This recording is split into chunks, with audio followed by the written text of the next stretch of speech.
The ICU had a way of shrinking time. Minutes felt padded, thick, as if wrapped in gauze. The ceiling tiles were always the same white square above me, one of them cracked like a hairline fracture.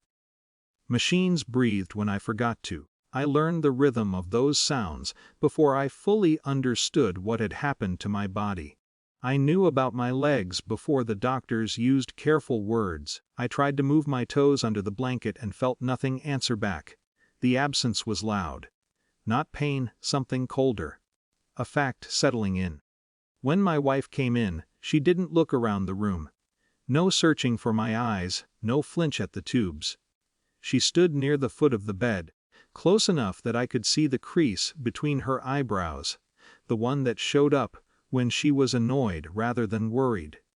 She held a folder. "I need you to sign something," she said. Her voice was calm, practiced. The kind of tone she used with customer service representatives or contractors. I remember thinking, absurdly, that she hadn't even asked how I was. She opened the folder and slid papers onto the tray table. Divorce papers. Neat, efficient. Flagged where my signature was supposed to go. "I want a perfect man," she said as if explaining a delayed flight. "I can't do this." I followed her gaze down, past the edge of the bed, to where the blanket rose and fell uselessly over my legs. She noticed. Or maybe she didn't. It didn't matter. There are moments when your body reacts before your pride does. My throat tightened. My hands shook just enough that the pen clicked against the tray. But underneath that, something else happened. Quiet, almost administrative. A recalibration. I signed, not quickly, not dramatically. Just my name, the same way I'd written it 1,000 times before on mortgage forms and birthday cards. When I finished, I set the pen down carefully so it wouldn't roll. Her shoulders relaxed. She smiled then, small and cold, like a transaction completed. "You'll need to pay your own hospital bills," she added. "I'm not taking that on." "Okay," I said. The word surprised both of us. It surprised me most. It came out even, unargued. She paused, waiting for something else, anger, pleading, a crack she could step through. When it didn't arrive, she gathered the papers back into the folder. She didn't say goodbye.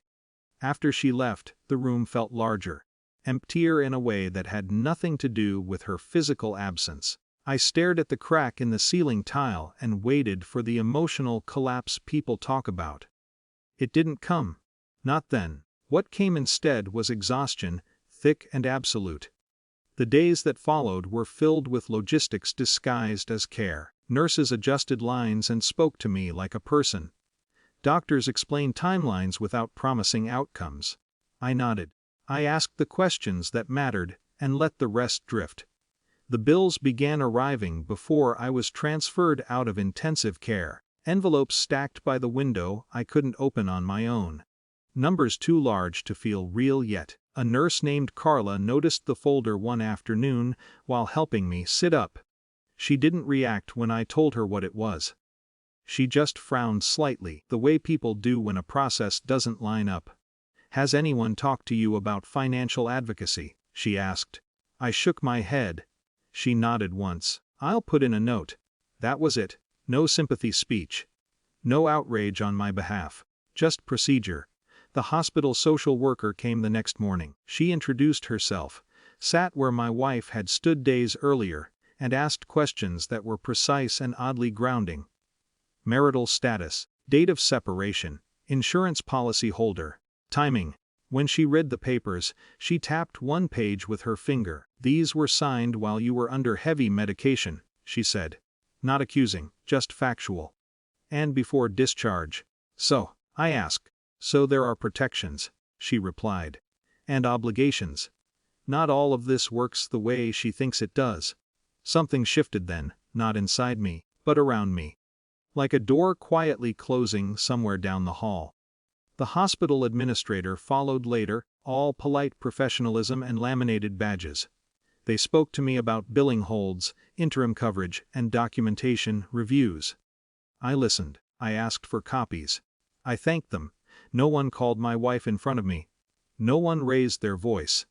Authority didn't arrive with drama. It arrived with policies and timelines and phrases like pending review. When she finally did call me, days later, her tone had changed. "They said you listed me," she snapped. "That I'm still." "I didn't list anyone," I said. "I just answered the questions they asked." There was a pause. I imagined her standing somewhere bright and intact, phone pressed to her ear, recalculating. "This is going to be complicated," she said. "Yes," I agreed. After that, the calls stopped. Rehabilitation was slow. Humbling in ways I didn't have language for yet. I learned how much assistance dignity could tolerate before it fractured. I learned how to accept help without apologizing for existing. Some nights, when the ward was quiet, I replayed the moment in the ICU. Not to rewrite it, there was no better line I wished I'd delivered. Just to understand why signing had felt right. It wasn't resignation.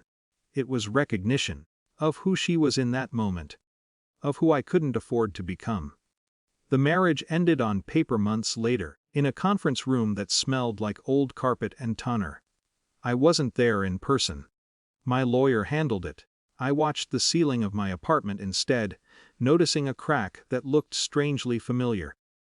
My life afterward was smaller, slower, less impressive by the standards we once shared.